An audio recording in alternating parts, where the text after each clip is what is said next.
Hello viewers, আসসালামু আলাইকুম। আশা করি ভালো আছেন। অথেন্টিক সায়েন্স কেয়ার পরিবারের পক্ষ থেকে আপনাদের স্বাগতম।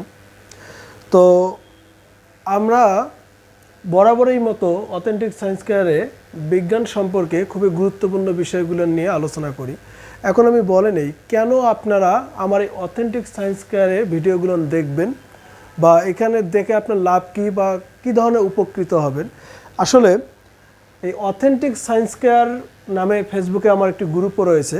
আমি সিদ্ধান্ত নিয়েছি এই চ্যানেলের যে ভিডিওগুলো আমি দিব এর উপর গ্রুপে একদিন পর পর পরীক্ষা নেওয়া হবে। তো এখানে আপনারা ভিডিওগুলো দেখলে গ্রুপে অ্যাড হয়ে পরীক্ষাও দিতে পারবেন। তো যাই হোক, আমরা আলোচনা বাড়াবো না। আজকে যে বিষয়টি নিয়ে আমরা আলোচনা করব সেটি বোর্ডের মধ্যে আপনারা দেখতেই পাচ্ছেন, কোষ। আসলে জীববিজ্ঞানের যে গুরুত্বপূর্ণ টপিকগুলো রয়েছে তার মধ্যে খুবই ইম্পর্টেন্ট হচ্ছে কোষ। এখন কোষের বেসিক ইনফরমেশনগুলো আমাদের জানতে হবে। এই কোষ থেকে কী ধরনের প্রশ্ন আসে সেই বিষয়গুলো আমরা জানবো। কোন কোন বিষয়গুলো আমাদের জন্য ইম্পর্টেন্ট সেগুলো আমরা জানার চেষ্টা করব। ওকে, তো এখন আমরা আলোচনায় চলে যাচ্ছি। প্রথমেই আমি আসতেছি কোষ। ওকে, তো কোষ আসলে কি আপনারা বোর্ডের দিকে একটু তাকান। জীবদেহের গাঠনিক ও কার্যকরী একককে কোষ বলা হয়। আমি আবারও বলতেছি, জীবদেহের গাঠনিক ও কার্যকরী একককে কোষ বলা হয়। ওকে, এখানে জীবদেহ বলতে উদ্ভিদ এবং প্রাণী দুটোকেই বোঝানো হচ্ছে। তার মানে উদ্ভিদ এবং প্রাণী দুটোরই গাঠনিক ও কার্যকরী একক হচ্ছে কোষ। কিভাবে সেটা আমি একটু ক্লিয়ার করে দিচ্ছি আপনাদেরকে। বোর্ডের দিকে তাকান। আমি যদি এখানে আপনাদেরকে বলি যে প্রাণী দেহ কিভাবে গঠিত হয়, তাহলে একটু লক্ষ্য করেন। প্রাণী দেহ গঠিত হয় মূলত প্রথমে রয়েছে কোষ, এরপর রয়েছে টিস্যু, এরপর রয়েছে অর্গান, এরপর রয়েছে তন্ত্র, এরপর রয়েছে দেহ।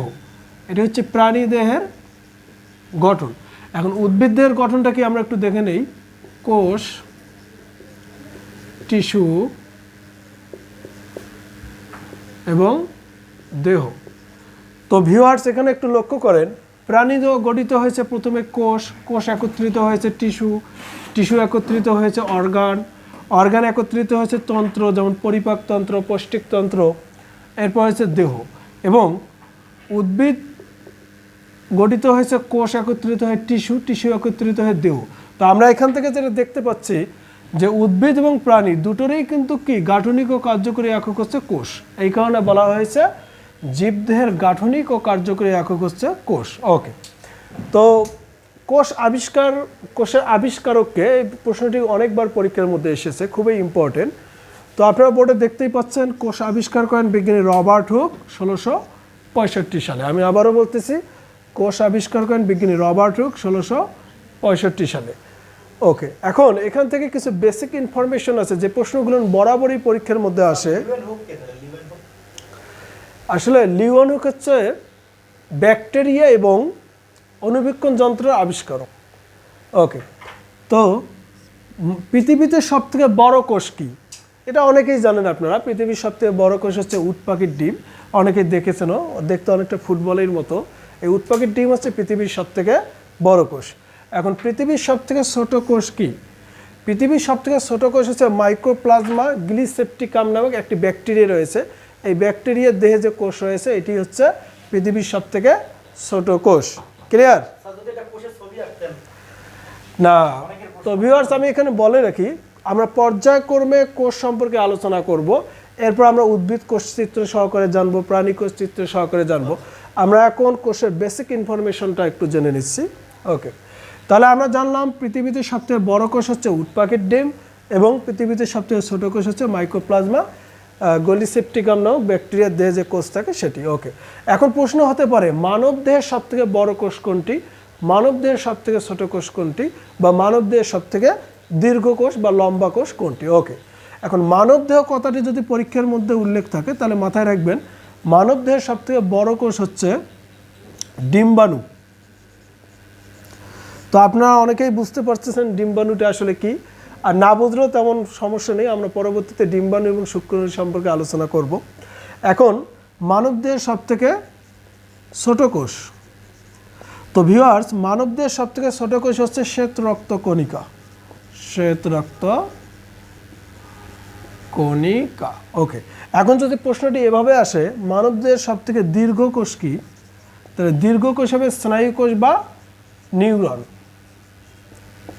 ওকে, তাহলে আমরা কোষের বেসিক ইনফরমেশনটুকু জানলাম। এখন এখান থেকে বিসিএস এবং অন্যান্য পরীক্ষায় কী ধরনের প্রশ্ন আসতে পারে আমরা একটু জেনে নেব। সর্বপ্রথম, জীবদেহের গাঠনিক ও কার্যকরী এককে কি বলা হয়? আমার সঙ্গে বলেন। কোষ। গুড। কোষ আবিষ্কার করেন কোন বিজ্ঞানী? বিজ্ঞানী রবার্ট হুক। অথবা কোষ আবিষ্কার হয় কত সালে? 1665 সালে। এরপর হতে পারে পৃথিবীতে সবথেকে বড় কোষ কি? উট পাখির ডিম। পৃথিবীতে সবথেকে ছোট কোষ কি? মাইক্রোপ্লাজমা গলিসেপ্টিকাম নামক ব্যাকটেরিয়ার কোষ। আবার আসতে পারে মানবদেহের সবথেকে বড় কোষ কি?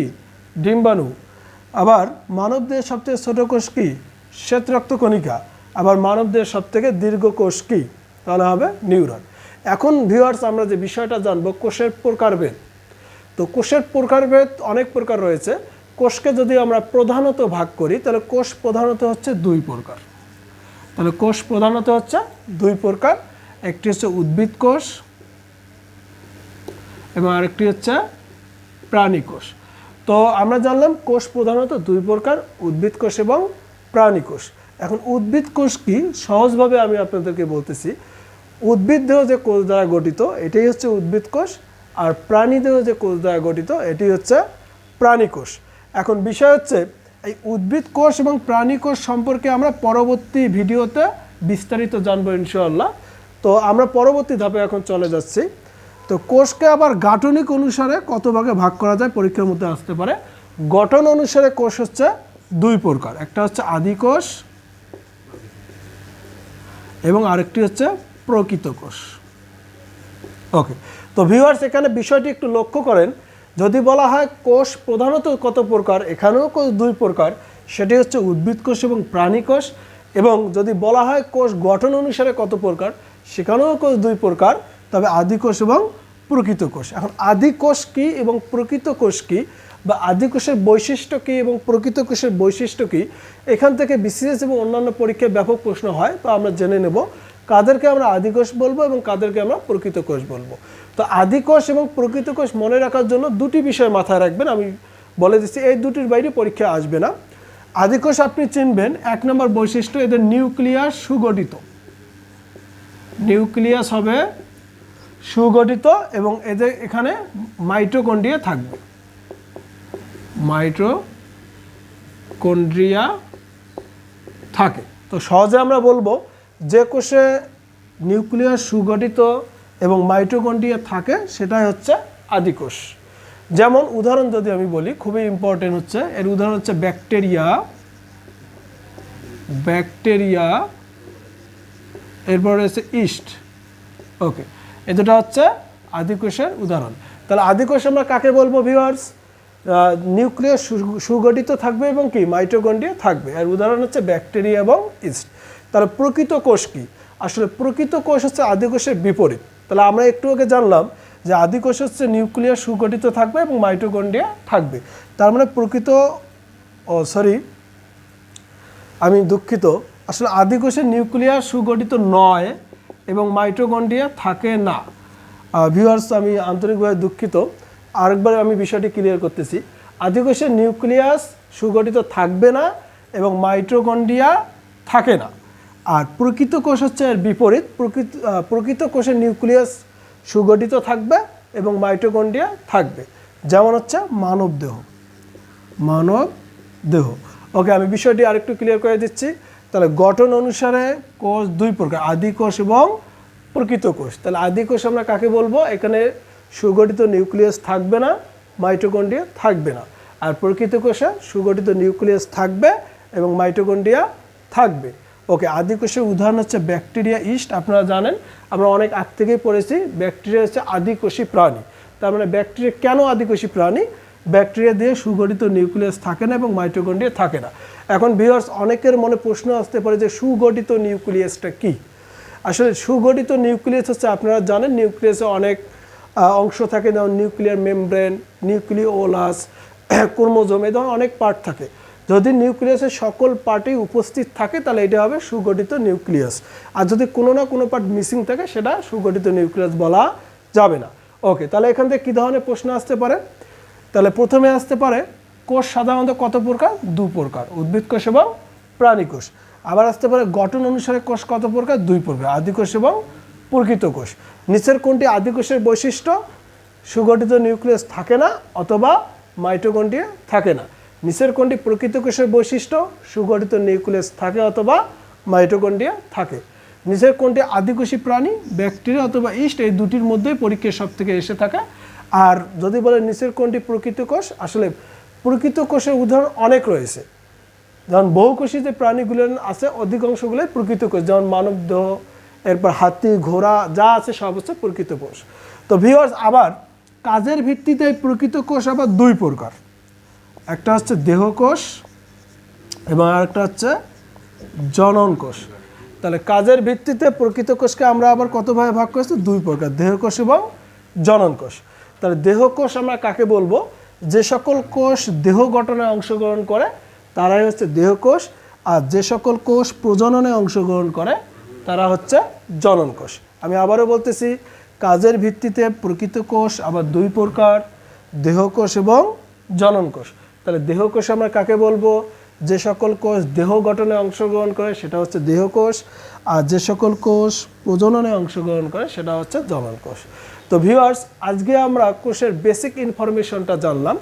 পরবর্তীতে আমরা পর্যায়ক্রমে চিত্র সহকারে উদ্ভিদ কোষ এবং প্রাণী কোষের পার্থক্য এবং এখান থেকে কোষীয় অঙ্গাণু যে বিষয়গুলো রয়েছে যেমন নিউক্লিয়াস, মাইটোকন্ড্রিয়া, এই বিষয়গুলো সম্পর্কে জানব এবং এর পরবর্তীতে আমরা এর উপর গ্রুপে পরীক্ষা নেব। তো আমি বলে রাখি, আগামীকাল আপনারা জানেন যে ইউটিউবে ব্লাডের উপর কিন্তু আমি সকল ভিডিও আপলোড করেছি। তো আগামীকাল আমার এই অথেন্টিক সায়েন্স কেয়ার গ্রুপে এই ব্লাডের উপর একটি পরীক্ষা হবে। যারা যারা পরীক্ষায় অংশগ্রহণ করতে চান ইউটিউবের ভিডিওগুলো দেখবেন এবং এর ভিতর থেকেই পরীক্ষায় প্রশ্ন করা হবে এবং পরবর্তীতে আমি এই প্রশ্নগুলোর সলিউশন গ্রুপেই দিয়ে দেব। যারা এখনও এই চ্যানেলটিকে সাবস্ক্রাইব করেননি অতি তাড়াতাড়ি সাবস্ক্রাইব করে নেবেন এবং পরবর্তী ভিডিও যেন আপনি সবার আগে দেখতে পান এই কারণে বেল আইকনে ক্লিক করবেন এবং বেশি বেশি শেয়ার করবেন, কারণ আপনার দ্বারা যদি কেউ উপকৃত হয় এটা কিন্তু আপনার অনেক বড় পাওয়া। আপনি যত শেয়ার করবেন ভিডিওটি তত জন দেখতে পাবে, অনেক বেশি বেশি দেখতে পারবে এবং নেকির কাজ হবে। হ্যাঁ, বড় ভাই একটা কথা বলেছে যে অন্যকে দেখতে দিলে নেকির কাজ হবে। তো আমরা পরবর্তীতে কোষের পর্যায়ক্রমে আলোচনাগুলো করব। এ পর্যন্ত ভালো থাকবেন, সুস্থ থাকবেন, আল্লাহ হাফেজ।